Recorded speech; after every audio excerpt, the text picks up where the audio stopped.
One of the lessons we have learned, particularly as we've looked back on our unprecedented hurricane season this year, is that emergency planning does not go well when it's undertaken in the middle of the disaster itself.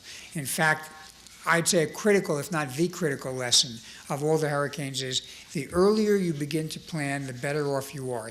At the end of week 6, you will see pandemic cases that would be 722,000 sick people in the United States. By week 9, 37.4 million cases. By week 12, 90.8 million cases. By the end of week 16, 92.2 million cases of this flu. Now the modeling begins to show that the antibodies start to catch up and people begin to develop immunity. But you can see that when we had Katrina, it was Louisiana, Mississippi, and part of Alabama, a huge area, but at least it was a confined area.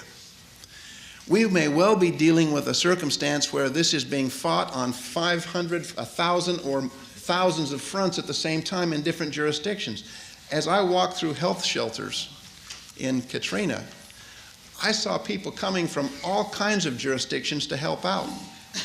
The likelihood is not only will they not be going from jurisdiction to help out, they may not want to come at all because of the fear of transmission. So that's the reason it's so important that we drive this planning deep, deep, deep into communities.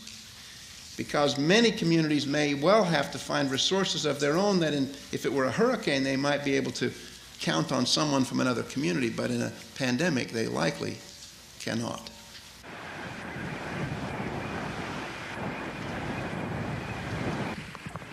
And while we think of pandemics in the context of continents and centuries, the hard reality is they play out in hometowns, countless hometowns.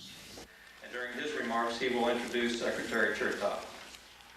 Welcome you. I'll give more remarks in a moment, but I do